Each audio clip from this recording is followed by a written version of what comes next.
세계적으로 코로나19로 인하여서 참 모든 사람들이 어려움을 겪고 있지만 긍정적인 면을 한 가지 생각해 본다면요, 한 가지 좋은 효과가 있더라고요. 그것은 바로 믿는 성도들이 예배가 무엇인지, 믿음이 무엇인지, 신앙이 무엇인지 생각할 수 있고 성찰할 수 있는 기회가 되었다는 것이죠. 또한 이를 통하여 예배의 소중함과 가치를 고민하면서 모든 것이 가하나 모든 것이 유익한 것이 아니요, 모든 것이 가하나 모든 것이 덕을 세우는 것은 아니다라고 하는 고린도전서의 말씀을 우리로 생각하게 하는 효과가 있는 줄 믿습니다. 우리는 이 사태를 맞이하면서 우리의 양심이, 내 양심이 떳떳하면 끝이 아닌 다른 사람의 양심도 편할지를 함께 살펴야 하고요. 나는 모든 것이 가능하지만 모든 사람에게 유익한지를 살피는 것이 오늘 신앙인으로서 우리가 해야 할 일이다 라고 생각합니다. 우리는 때로 그런 말들을 하지요. 왜 내 돈 가지고 내 마음대로 하는데 뭐 잘못한 게 없는데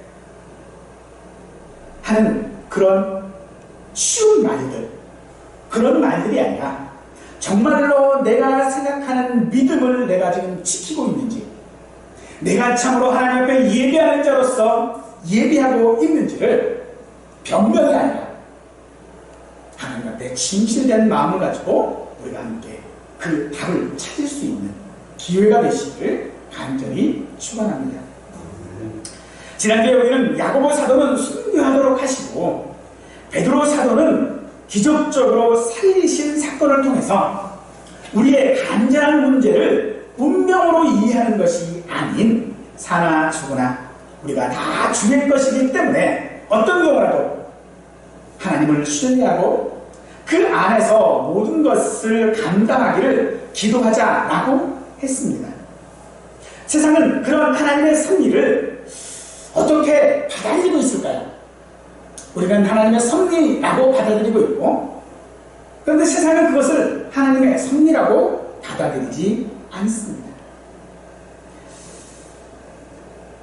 헤롯이 베드로를 지키지 못한 파수꾼들을 처형하라고 명령하고 나서 로마 황제 글라디오의 생일 행사를 하기 위하여 가이사랴라고 하는 곳으로 갔습니다. 때로는 이 가이사랴의 설립 기념일일 수도 있습니다만 어쨌든 헤롯이 이곳을 통하여 그곳에 가서 왕복을 입고 단상 위에 연설을 했는데 백성들이 그를 신처럼 추앙하게 되죠. 그런 헤롯을 하나님께서는 그냥 두시지 아니하시고 벌레에 먹혀 죽게 하셨습니다. 그가 입은 왕복은요, 요세푸스의 기록에 보면 은빛 비늘같이 반짝반짝하는 장식이 달린 특별한 옷으로 햇볕이 비치면 마치 불 속에 있는 것 같은 모습을 보였다고 합니다. 햇빛이 비치니까 그 옷이 얼마나 반짝반짝하는지 마치 이 헤롯이 불 속에서 지금 있는 거예요. 또한 이 헤롯은요, 이 기질적으로 굉장히 남자다운 그런 모습과 달변가였다고 합니다. 그런 거랑한 목소리와 논리적인 설득력 그리고 카리스마를 가진 인물이었다고 평가하고 있습니다. 그런 헤롯을 사람들은 이것은 신의 소리가 아니요, 신의 소리요 사람의 소리가 아니다 라고 하면서 헤롯의 이름을 연호했습니다. 이 일을 주도한 사람들은 두로와 시돈 지방 사람들인데 오늘날 레바논 지역이지요. 레바논 지역에 있는 항구 도시로서 비교적 이들은 유대인들과 굉장히 친한 사이였습니다. 그런데 이곳은 솔로몬이 성전을 지을 때에 중요한 공급 역할을 감당할 정도로 자원이 굉장히 풍성한 지역이었습니다. 하지만요, 이곳은 농사가 되지 않는 지역이에요. 그러니까 먹을 게 없는 거예요. 먹을 걸 생산해내지를 못해요. 그런 공업도시였는데 때문에 외부에서 특히 유대로부터 식량을 들여와야만 그들은 먹고 살 수 있었습니다. 하지만 어떤 이유인지는 알 수 없지만 헤롯과의 관계가 좋지 않았습니다. 때문에 그들은 헤롯의 마음을 사려고 안달복달 했던 것입니다. 하지만 헤롯은 하나님께 영광을 돌리지 아니함으로 벌레에 먹혀 죽었습니다. 요세푸스의 기록에 보면 이 복통이 시작된 지 5일 만에 죽었다고 합니다. 아마도 그의 나이가 44세 정도 되었고요. 그가 분봉왕으로 있은 지가 7년입니다. 그렇기 때문에 그가 젊은 나이였고 건강한 나이였는데 갑자기 죽게 된 것은 아마도 그 안에 어떤 기생충 같은 것들이 있어서 그의 모든 장기들을 망가뜨린 것이 아닌가라고 생각을 하는 것이죠. 그러나 성경은 그가 죽은 것이 주의 사자가 곧 친이라고 하고 있습니다. 즉 헤롯의 죽음이 징벌이었다라고 하는 것을 분명히 하고 있는 것이죠. 헤롯은 에서의 후손입니다. 표면적으로 유대교를 따르는 사람이기는 합니다만 그는 정치적인 사람으로서 하나님을 믿지 않는 사람입니다. 그럼 그가 하나님께 영광을 돌린다라고 하는 것은 사실 기대할 수 없는 일 아니겠습니까? 따라서 이 말은 하나님께 영광을 돌리지 않았다라고 하는 그런 수사적인 말이 아니라 그 헤롯이라고 하는 그 사람의 인생 자체가 그런 방식으로 살았다라는 것입니다. 즉 하나님을 믿지 않는 방식으로 하나님이 누구인지 관심 없는 삶으로 살았다라고 하는 것을 말하고 있는 것입니다. 그런 그의 죽음이 즉 하나님과 아무런 관계없이 살아갔던 그의 죽음이 도대체 우리 믿음과 무슨 관계가 있기에 성경은 이 사건을 기록하고 있을까요? 많은 주석가들은 그 이유를 성도들의 삶은 이 땅의 것들을 생각하는 에서와 같은 그런 삶을 살아야 되는 것이 아니라 하나님께 영광을 돌리며 살아야 한다라고 하는 것을 보여주기 위하여 기록한 것이다 라고 말하면서 은근히 그런 삶을 살지 못하면 하나님의 징계를 피하지 못할 것이다 라고 하는 것을 말하는 것 같습니다. 그래서 많은 사람들이 이 말을 통하여서 내가 하나님 앞에 영광 돌리지 못하는 삶을 살면 하나님이 나를 심벌하시겠구나 하는 두려움을 갖게 되어지죠. 하지만 12장을 마무리하는 결론적인 말씀 24절은 하나님의 말씀은 흥하여 더하더라 라고 하고 있습니다. 이 말씀 앞에는요 그러나 라고 하는 말이 생략되어져 있습니다. 그래서 하나님께 영광을 돌리지 않은 이 헤롯은 하나님의 주의 사자가 치심으로 벌레가 먹어 죽었지만 그러나 하나님의 말씀은 흥황했더라라고 말하고 있다는 것이죠. 즉 성도의 삶에는 실패가 없다라고 하는 것을 말하는 것입니다. 누가의 기록은 항상 이렇게 대조하는 방식으로 많이 기록하고 있습니다. 즉 하나님께 영광을 돌리는 삶을 살지 못한 자는 하나님께서 징벌하시지만 하나님께 영광을 돌리지 못하던 성도의 삶은 즉 하나님을 가지고 있는 성도, 하나님을 섬기는 성도는 그의 삶이 실패하지 아니하고 흥황한다라고 말씀하고 있는 것이죠. 본문은 우리 인생이 무엇인지를 우리에게 묻고 있는 것입니다. 이 질문에 대하여 어떻게 대답해도 사실 그것은요 정답입니다. 하지만 그에 따른 삶이 항상 옳은 것은 아닙니다. 저는 이 질문에 대하여서 두 가지로 답하고자 합니다. 성경은 우리의 대답과는 상관없이 인생이 어떻게 살아야 하는지를 우리에게 알려주고 있지요. 그것은 바로 하나님께 영광을 돌리는 삶을 살아야 한다는 것입니다. 헤롯이 벌레에 먹혀 죽은 이유를 23절에서 영광을 하나님께 돌리지 아니함으로 라고 하고 있지요. 이 돌리다 라고 하는 말은 일은 자기가 하고 공로는 다른 사람이 하는 것을 말합니다.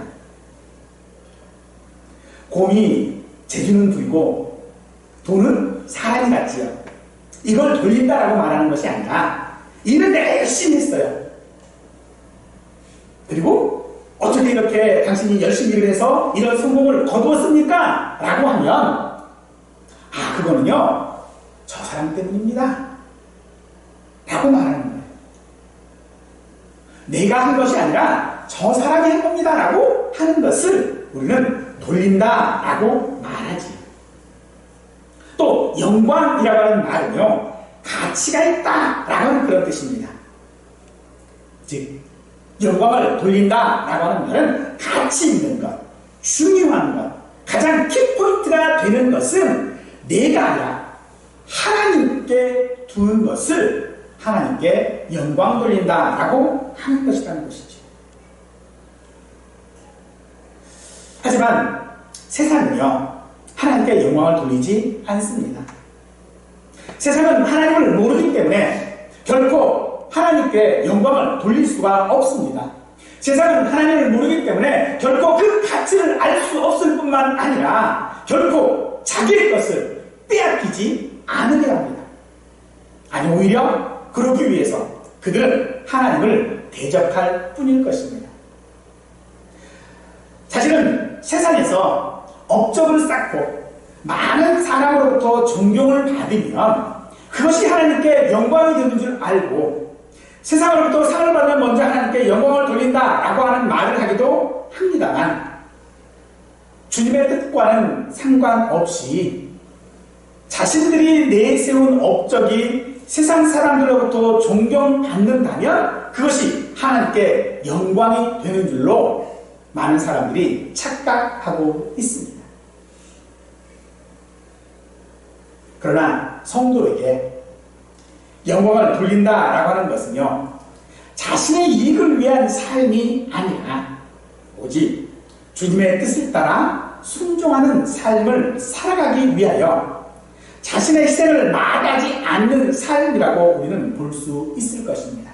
설사 내가 하나님 앞에 망하는 삶을 산다 할지라도 그것이 하나님 앞에 영광 되어진다라고 하는 것을 믿고 살아가는 사람이 하나님께 영광 돌리는 성도가 되어지는 것입니다.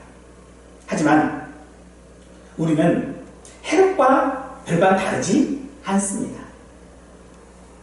단지 다른 것이 있다면 하나님께 영광을 돌리지 못하는 그런 변명을 할 수 있다라고 한다는 것이겠죠. 그 첫 번째 별명은 왜라고 하는 것입니다. 여러분은 어떤 삶을 살고 또 어떤 인생을 살고 싶으십니까? 누구나 최고의 삶을 살고 싶을 것입니다. 헤롯처럼 말이죠. 헤롯은 막강한 로마 권력의 배경을 두고 유대 지역을 통치했습니다. 그는 기독교를 박해했고 식량을 가지고 식량을 무기로 삼아서 주변 지역을 통제할 만큼 세력을 가진 그런 사람입니다.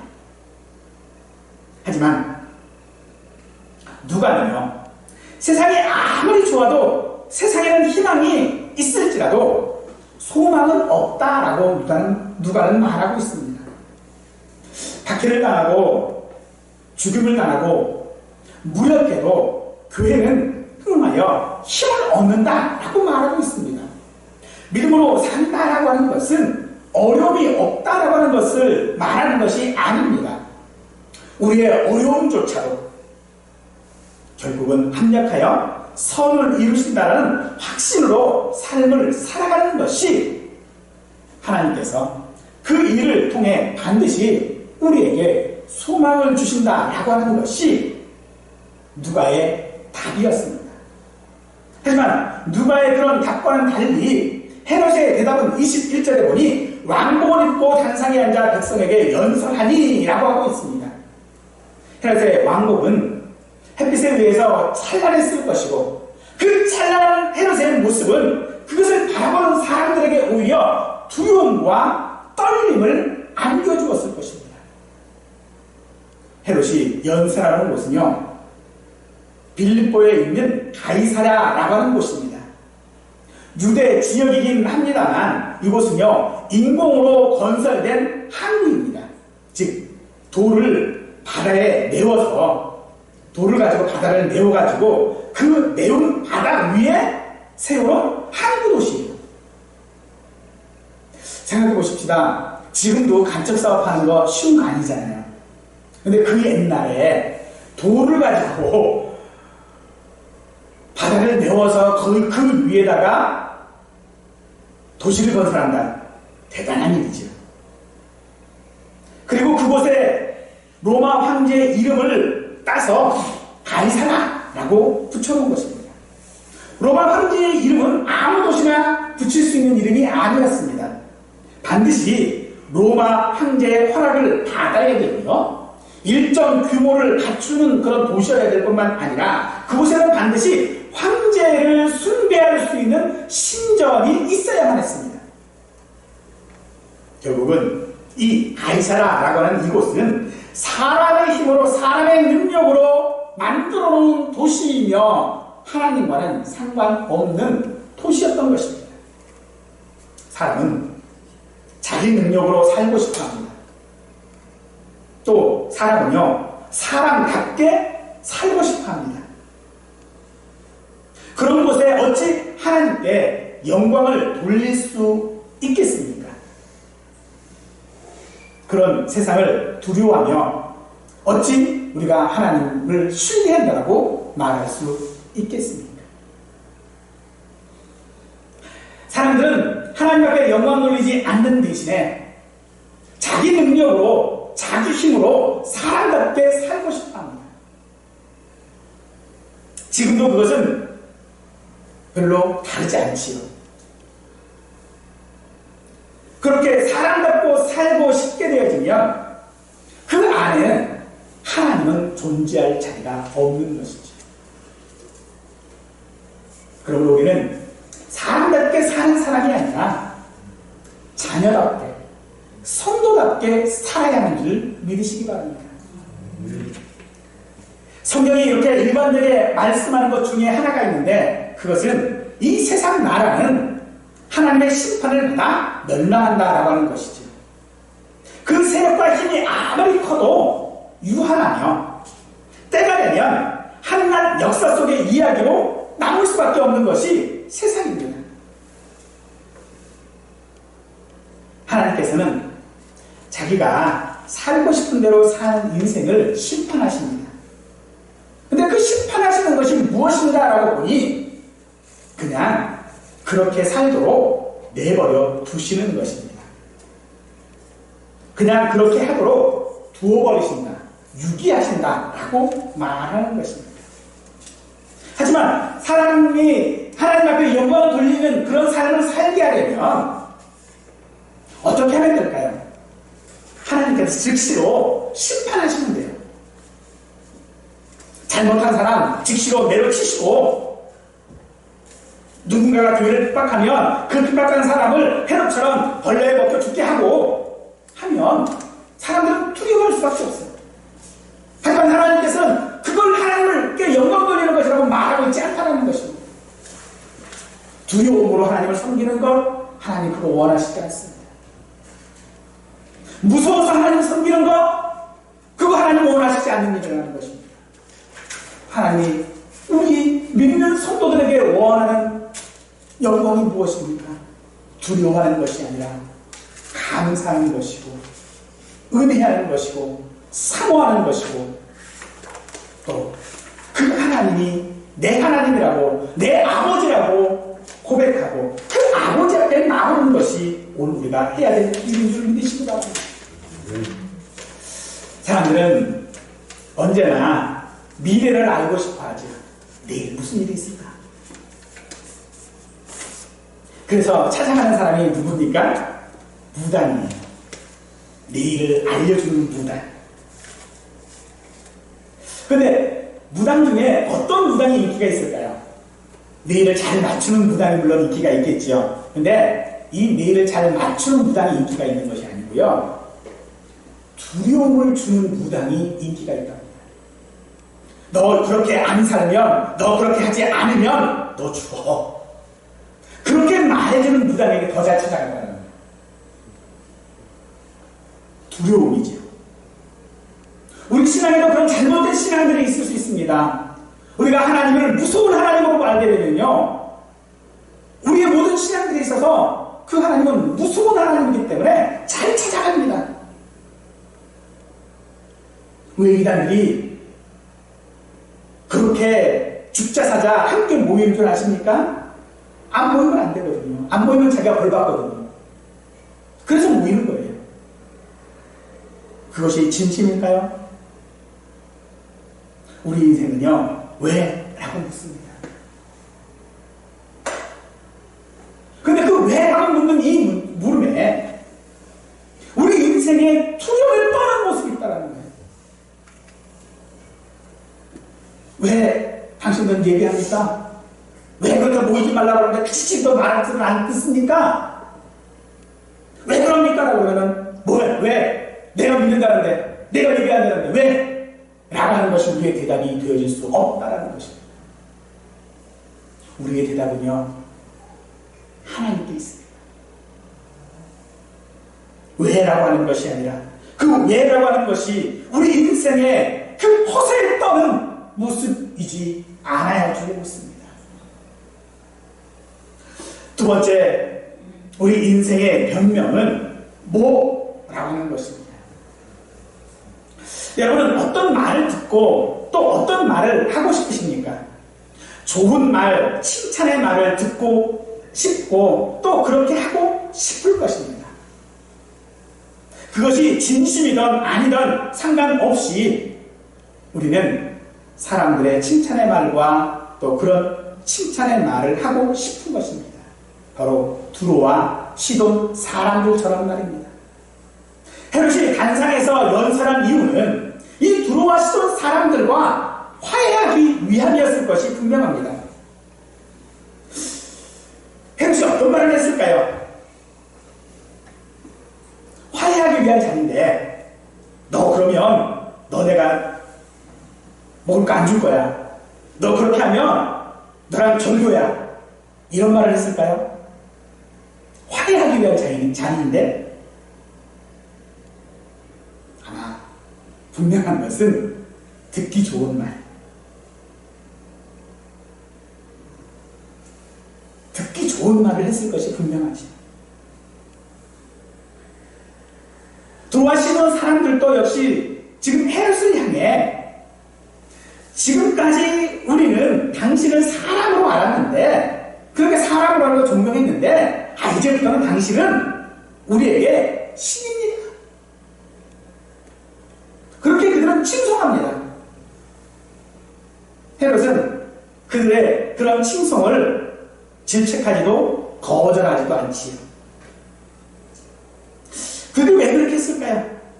TV 드라마 중에 보면은요, 그 낭만다투 김사부라고 하는 것이 있었어요. 거기에 김사부가 이런 말을 합니다.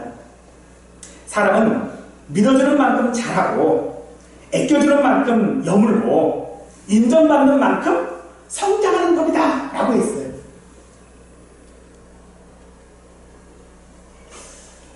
이 말 가운데에 많은 사람들은 환호하고 찬사를 보냅니다.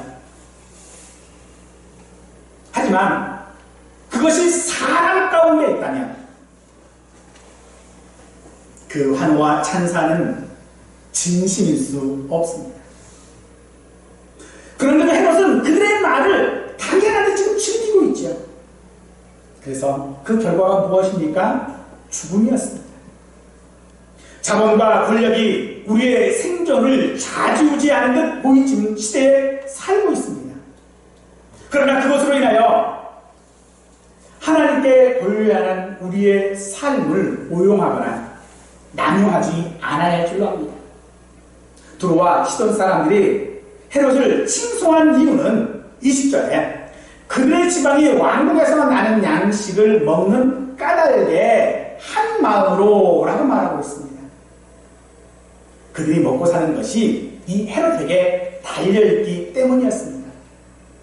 그래서 그들은 헤롯의 마음을 얻어야만 했습니다. 그래야 그들이 살 수 있었습니다. 사랑하는 성도 여러분, 우리의 삶은 누구에게 달려 있습니까? 세상에 있습니까? 하나님입니까? 이 어려운 시기에 우리의 예배는 세상의 여론이나 국가 권력에 달려있는 것이 아닙니다. 예배를 어떻게 할 것인지에 대해서는 교회가 스스로 결정하는 것입니다. 모든 상황에서 당위성을 찾지 말고 우리는 하나님의 말씀, 성경에서 찾아야 하고 성경이 기준이어야 하고 성경을 따라야 하는 것입니다.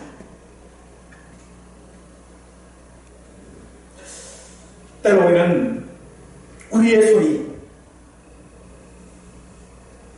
이 목사의 설교 역시도 하나님의 목소리를 대변하는 것이 아니라 다수 대중이 듣고 싶은 소리를 외치는 것으로 현실, 정치와 현상을 하고 있는 것이 두드러지는 오늘날입니다. 어쩌면 그것이 더 설득력이 있을 수 있습니다. 세상이 그러니, 상황이 그러니, 이런 형편이니 충분히 우리는 그 대중이 듣고 싶어 하는 소리 가운데서 설득력을 가질 수 있습니다. 하지만 성경은요, 때로 내국적인 상황을 부르기도 하고요, 때로 사회적 상식에 반하기도 하고요, 대중의 눈높이와 맞지 않을 때가 더 많습니다. 그래서 우리는 그것을 말로 설명을 합니다. 하지만 말은요, 사람은 감동시킬 수 있을지 모를지언정 하나님을 감동시킬 수는 없습니다. 예배 시간에 선포되어야 되는 말씀이 저 한 사람의 연설이나 강연이 아니라 사랑하는 성도 여러분, 하나님의 말씀, 설교로 여러분에게 들려지기를 간절히 축원하고 또 그렇게 되기를 기도해 주시기를 원합니다. 하나님은 지금도 우리에게 말씀하십니다만 그 말씀은 사람의 지식이나 상식들이 아니라 온전히 성경 말씀을 통해서 하신다라는 사실들을 우리는 믿어야 합니다. 사느냐 죽느냐 그것이 문제보다 여러분들이 잘 아는 햄릿이라고 하는 극작의 가장 유명한 대사지요. 그런데 이 극작의 첫 대사가 뭔지 아십니까? 첫 대사가 그거예요. 거기 누구요? 이 말은 경비를 교대하기 위하여 성벽 계단을 오르던 사람이 했던 말입니다. 근데 이 말은 누가 해야 되죠? 사실은요, 이미 경비를 쓰고 있는 사람이 해야 되는 말이잖아요. 경비를 쓰고 있는 사람은 언제나 이것저것 살펴보고 있다가 누가 다가오면 그건 누구야? 라고 해야 된다고요. 군대에서 암호가 맞죠? 뭐 암호대라고 하잖아요. 그 병 보초서고 있다가 암호를 해야 되는데 이 교대하러 오는 사람이 암호 그러고 묻는 거라는 거 똑같은 거예요. 그건 누구야? 좀 이상하지요? 이처럼 우리 인생의 상황도요, 사실은 그렇습니다. 우리가 세상을 향하여져서 이렇게 해야 됩니다, 이렇게 해야 우리가 살 수 있습니다 라고 외쳐야 되는데 반대로 세상이 우리한테 얘기하고 있어요. 그렇게 해야 삽니다. 모이지 마세요. 그래야 병 안 걸려요. 그렇게 세상이 우리한테 지금 말하고 있잖아요. 상황에 안 맞는 말이에요. 결국은 사느냐 죽느냐의 문제가 아닙니다. 어떤 우선순위의 문제도 아닙니다. 선택을 해야 되는 문제도 아닙니다. 그렇다고 엉킨 실타래를 풀 때 풀리지 않으니까 그냥 싹둑 잘라버리는 것과 같은 그런 해결책도 아닙니다.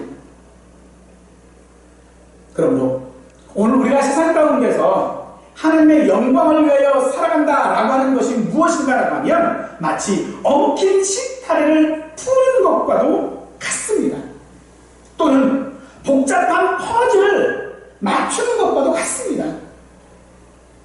어렵고 복잡하다고 해서 하나의 정답만 있는 것이 아니라는 것입니다. 옳고 그름이나 보수와 진보, 자유와 평등과 같은 것들이 아니고 어느 한쪽을 선택한다고 해서 다른 쪽은 반드시 풀려야 되는 것이 아니라는 것입니다. 오늘 우리가 하나님 앞에 영광을 드린다는 것이 무엇이냐면요, 그것은 동전입니다.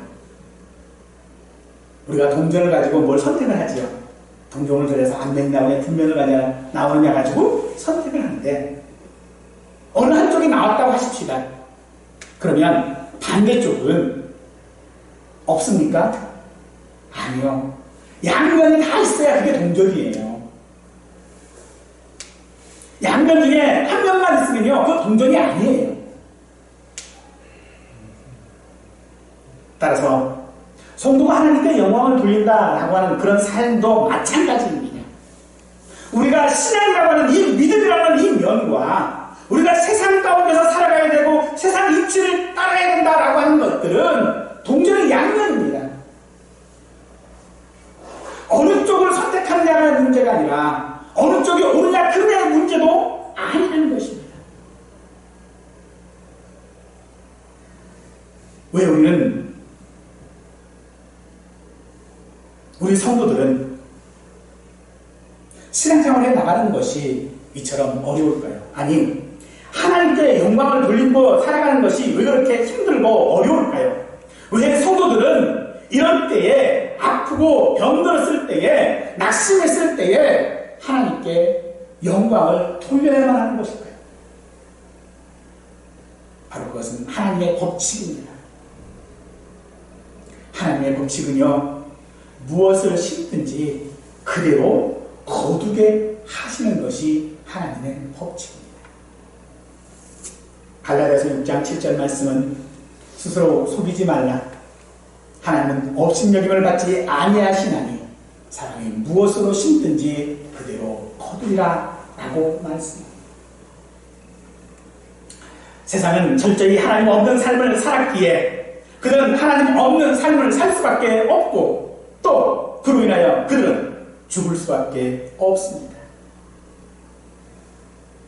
하나님은 그러나 그런 세상 가운데 살고 있는 우리 성도들의 삶은 외면하지 않으시고 그들의 가슴 가운데에 그 말씀이 흥왕하게 하십니다. 이 땅에서 우리의 삶은 빌립보 가이사라라고 하는 그 도시 안에 사는 것과 마찬가지입니다. 우리의 믿음이 그 사회 가운데 아무런 영향력을 미치지 못할 것도 같습니다. 하지만 그것은 우리의 착각입니다. 예수님께서 제자들에게 말씀하십니다. 너희는 나를 누구냐라고 물으셨을 때에 베드로는 주는 그리스도시다 라고 대답했습니다. 그 대답한 곳이 어디인지 아십니까? 바로 가이사라입니다. 세상 가운데 살고 있는 베드로가 세상 가운데서 너희는 이 예수가 너에게 무엇이냐라고 물었을 때에 베드로의 대답은 주는 그리스도시다 라고 하는 대답이었습니다. 이것이 오늘 우리가 하나님 앞에 영광 돌리는 삶인 줄 믿으시기 바랍니다. 오늘날 교회는 세상으로부터 심각한 비판에 직면해져 있습니다. 세상은 더 이상 교회를 신뢰하지 않습니다. 교회가 이웃을 사랑한다라고 말하면요, 세상은 비웃습니다. 그 이유가 무엇입니까? 교회가, 성도가 세상처럼 살기 때문에 그렇습니다. 세상에 살지만은 그 세상처럼 살아가서는 안 되는 것입니다. 왜냐하면 하나님의 말씀이 우리의 가슴에 있기 때문에 그렇습니다. 이것이 하나님께 영광을 돌리는 삶입니다. 그 삶은요, 너는 틀렸다고 하는 것이 아닙니다. 내가 옳다고 하지만, 그래서 너는 틀렸다라고 하는 것이 아니라 다 같이 옳은 것입니다. 그 다 같이 옳다라고 하는 것을 드러내 보이는 것이 하나님 앞에 영광 돌리는 삶입니다. 내가 옳다고 해서 반드시 반대쪽은 틀려야 하는 것이 아니라는 것입니다. 오늘날 우리 교회 가운데 많은 사람들이 말합니다. 이렇게 된다, 저렇게 된다. 세상 밖에서도 말합니다. 맞습니다. 다 옳은 말입니다. 틀린 것이 아닙니다. 그러나 그 속에서 오늘 우리의 삶은 어떤 삶이어야 합니까? 주가 그리스도가 되는 삶이어야 한다는 것입니다. 내가 무엇을 대답하든 간에 어째서 왜? 라고 말하는 것이 아니라 주가 그리스도시다라고 하는 그 대답이 오늘 내 모든 삶을 결정하고 주관하는 것이 되어져야 합니다. 사랑하는 성도 여러분, 우리 인생의 주인은 하나님이십니다. 그 하나님이심을 믿고 그 말씀이 우리 모두의 가슴 속에서 날마다 흥황하기를 간절히 축원드립니다.